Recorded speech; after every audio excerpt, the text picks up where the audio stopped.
kan ada terkecok, kan ada dua buah, kan ada cukup senang deh. Demi kepala, ia lah kau klei, itu mengapa pada khabar muam,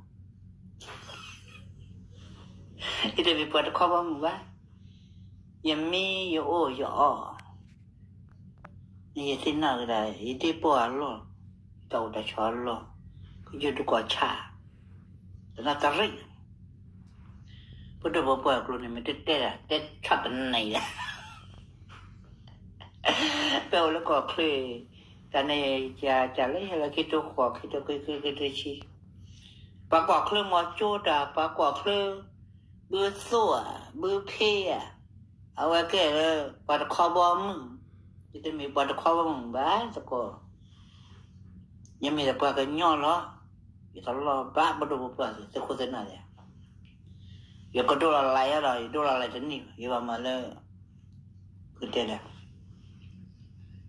video. Itu me buat khabar mu bah, ya. Tak tu dulu dulu. Buat khabar mu ni, mana buat khabarnya bah, buat khabar mu ni. Kita lah kalau wah kau minta kau tu kau lah kau kalau he kau wah kau tu kau wah. Ni betul tahun ni dia bila tak ajar le. Itu orang lain ni juga dulu masuk kau. Kalau yang lagi tu kau ni macam pada yang pada tiba boleh kau klip Dolar pada tui mau jual kau keluar bersua berpia. Kita buat khabar mu, memang doa demam apa sah. Tidak kau sekutu nak berdoa buat ya. Itu me tui mau jual apa? Itu me bersua apa? Itu me berpia apa? Itu me buat khabar mu, yang me buat kenyang. Dua belas tu nak cari, dah dulu kau.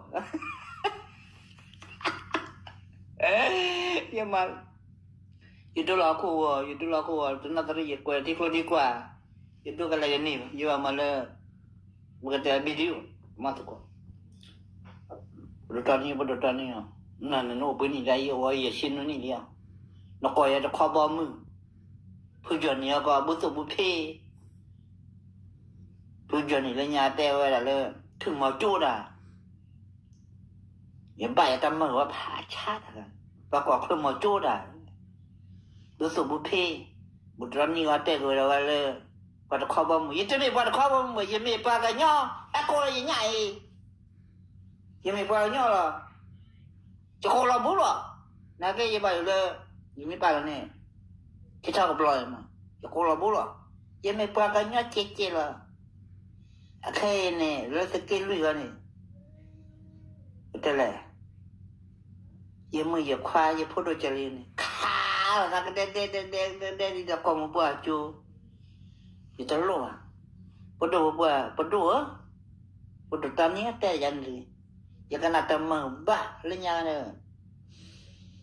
Jadi pujian ni dia le. Betul berpetui mau jual ni, bayar tamu apa cah tu kau? Tak ada bayar tamu apa cah tu kau? Pedal le berkira le peti berkau berdiri polo ni, bercakap macam lah kata. Siapa yang macam ni bayar dah. Ya, bak lepas ni bana ibat thon naja. Ni kata tu iya. Tak tu kau. Tewa dah apa?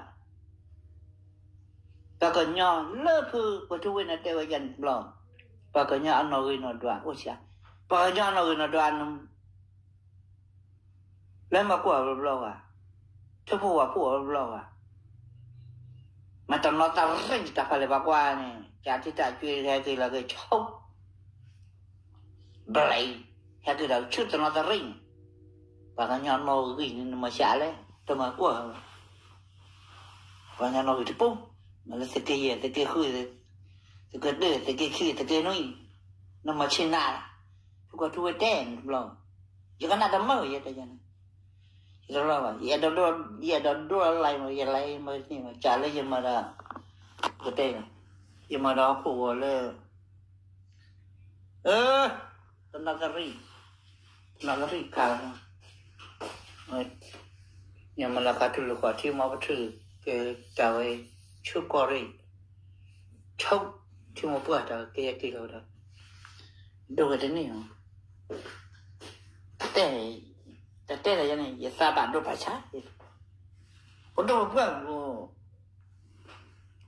ซื้อออกมีซื้อไม่ออกมีแต่นี่ซื้อกูซื้อนะซื้อไม่ออกมีแต่นี่ซื้อว่ากว่าเกลือตะจิตุจะจิตุแต่จูเป็นพี่เด็ดแต่เวลาพูดที่ว่าพวกแกโอนให้ซื้อทุกบาทก็อยู่จอดซื้อเมื่อเราซื้อโอดเดือดเลยนี่ลูกบอกพวกกูเชื่อซะสิก็เชื่อซะแค่แล้วมีแต่ Facebook Telephone มันสิญาตินะบ่ต้องบ่ปวดปู่แล้วที่เขาบอกแล้วเป็นนี่ปวดคอบ่มึงวะปวดคอบ่มึงน่ะสิญาก็ได้แหละ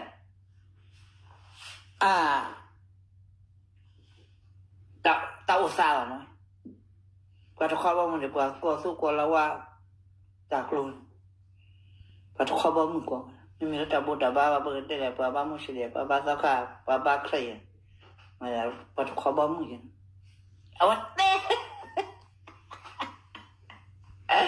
mai ba đôi tao mu pa cha ko na bữa này rồi